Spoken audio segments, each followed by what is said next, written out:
पवन सुत हनुमान महाराज की जय। सनदामी अवघे जना रात्री जावनी आपणा निजले असताची जाना वानर गणा निर्धाळो। विद्येची देवता असणारे श्री गणेशा यांच्या चरणी श्री साष्टांग दंडवत। आणि या ठिकाणी जमलेले सर्व ज्ञानवृद्ध वयोवृद्ध तपोवृद्ध यांच्या चरणी सुद्धा साष्टांग दंडवत। आणि केज व बाळमामा परिसरातील संपूर्ण रामभक्त बाळमामाचे अनुयायी यांच्या चरणी सुद्धा साष्टांग प्रणिपात। आणि कथेला प्रारंभ या ठिकाणी प्रभू रामचंद्र वानर सैन्य सगळं असणाऱ्या लंकेमध्ये प्रवेश केलेला आणि ज्यावेळेस असणारा प्रभू रामचंद्राचा लंका प्रवेश प्रभू रामचंद्राचं आगमन लंकेमध्ये झालं तर राजा रावणाचा सिंहासन हलू लागलेला। राजा रावण आपल्या प्रधानांना विचारू लागले की या ठिकाणी असणारा प्रभू रामचंद्राचं आगमन जोपर्यंत असणारा 400 कोसाचा समुद्र ओलांडून इथपर्यंत प्रभू रामचंद्र वानर सैन्य सोबत या ठिकाणी पोहोचले गेले। मग आतापर्यंत आपलं जे काही सैन्य आतापर्यंत आपले असणारे मोठे मोठे प्रधान आहेत, या प्रधानाचं बळ या प्रधानाने आतापर्यंत काय केलं हेचाच असणारा चाललेला जो काय तो लेखाजोखा आहे। मग एक एक असणारा वीर उठून सांगतोय राजा रावणा तुम्हाला भिण्याची गरज नाहीये। ज्येष्ठ मुलांना तेच सांगितलं, आपल्या प्रतापाचं वर्णन केलं। प्रस्थ नावाचा प्रधान आता बोलू लागलेला अरे एवढा आटापिटा करण्याची गरज नाहीये, एवढं संकट बाळगण्याची गरज नाहीये। आमच्याकडे असणाऱ्या नीत्या कपटी आहे, आमच्याकडे असणारी कूटनीती आहे। जर काही शत्रू जर काही समोरासमोर जर काही आटोपत नसेल ना तर पाठीमागून वार करणे नव्हे झोपेत दगड मारणे ही एक आमच्याकडे कूटनीती आहे। म्हणून त्या ठिकाणी सांगू लागलेला अरे राम लक्ष्मण आणि वानर झोपेत असताना आम्ही मारू बोला।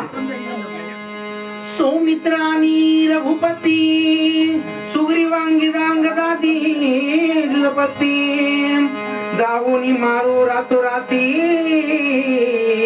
रण समाप्ती शत्रुसी। या ठिकाणी शत्रू जर काही दिवसा या ठिकाणी आम्हाला आटोपत नसेल, शत्रूने जर काही दिवसा आम्हाला या ठिकाणी जर काही युद्धामध्ये जर काही तो आमचा पराभव करत असेल तर ही रात्र कशाला नेली? अरे राक्षसाचं काम आहे, निशाचर आहेत आम्ही रात्रीच घालो। आणि प्रभू रामचंद्र लक्ष्मण हनुमानजी जामवंत सुग्रीव राजा बल्लाडे वीर जर का पण ज्यावेळेस निद्रिस्त असतील अरे ज्यावेळेस ते झोपलेले असतील त्यांच्यावर असणारे आम्ही वार करून एकदाच सगळे मारू।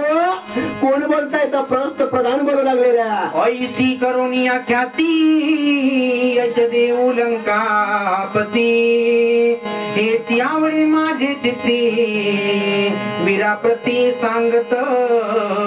एवढं कार्य आम्ही करू आणि जर काही एवढं कार्य जर केलं ना तर संपूर्ण असणारे शत्रू या ठिकाणी संपले जातील।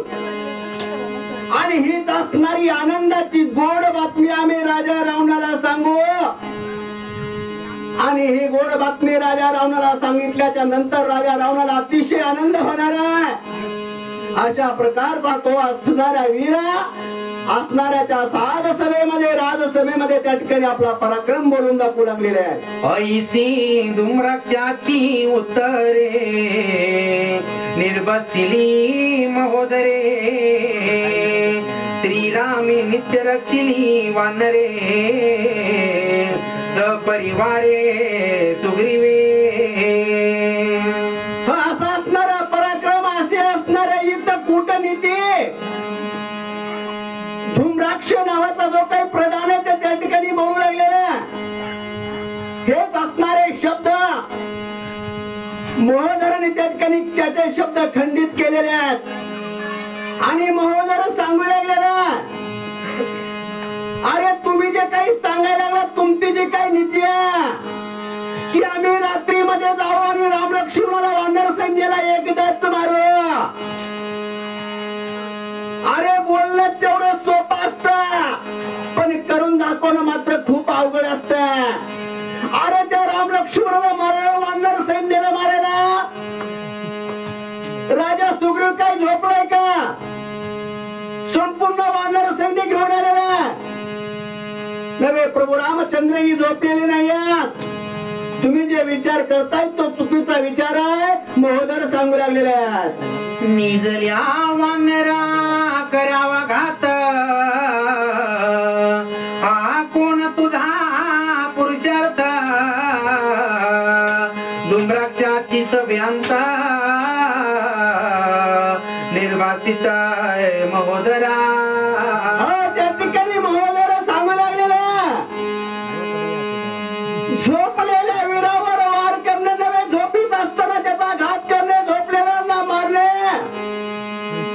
हे असणारा कुठला पुरुषार्थ आहे? अरे ही असणारी कुठली मर्दानगी आहे आणि हा असणारा कसला विजय आहे? हा हे चालणार नाही. अशा प्रकारे तो असणारा धूम्राक्ष प्रणना महोदर बोलू लागलेले आहेत.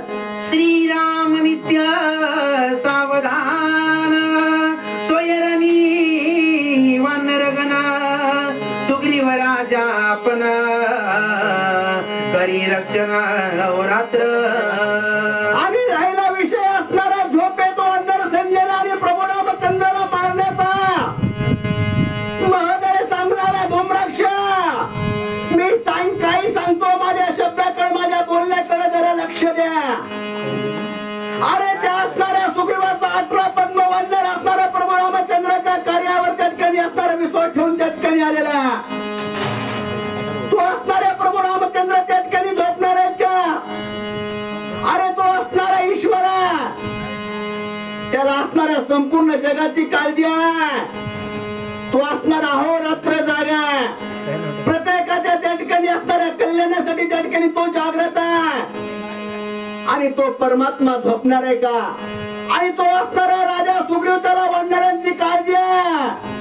अरे डोळ्यामध्ये तेल घालून असणारा तो राजा सुग्रीव त्या ठिकाणी वानराचं रक्षण करतोय आणि रात्री जाणे, वानराला मारणे, हे मात्र त्या ठिकाणी खुल्यांची कल्पना आहे, महोदर सांगू लागला. श्रीराम नित्य सावधान, चळिता मारीच पावला मरण, शूर्पणखा आपण करिता छळन विटंबिली. महोदर सांगू लागलेले त्या ठिकाणी धूम्राक्ष, अरे जरा पाठीमागे झालेल्या इतिहासाचे पानं पलट जरा. पूर्वीच्या मारीच नावाच्या राक्षसाने कपट केलं होतं आणि कपटानं छळण्यासाठी प्रभू रामचंद्राकडे गेला. त्यांची अवस्था काय झाली आहे? नेतीच असणारी राजा रावणाची भगिनी असणारी शूर्पणखा, ती असणारी लक्ष्मणाला छळण्यासाठी गेली. ती काही सरळ सरळ गेली नाही, कपट करून गेली. तिला स्वतःच नाक आणि कान गमवावे लागले. म्हणून कपट नीती चांगली नव्हे. कपट जर काही कपटानं मारायला गेला तर तुमचं निष्कपट झाल्याशिवाय राहणार नाही, असा असणारा धूम्राक्ष बरोबर असणारा धूम्राक्षला बोलू लागले. तेथे वानराच्या निजगाती, तुम्हासी जाता रातोराती, श्रीराम बाणांच्या संपाती, मराल निश्चिती तुमचा विचार चाललाय की आम्ही रात्र जाऊ आणि त्या ठिकाणी प्रभू रामचंद्राच्या वानराला प्रहार करू. प्रभू रामचंद्र असणारे नित्य नेमानं त्या ठिकाणी सावधान आहेत. अरे भगवंत असणारा हा कधी झोपत नसतो. मांजराला वाटतं या ठिकाणी मी डोळे मिटले, माझी दुनिया माझ्याकडे बघत नाही.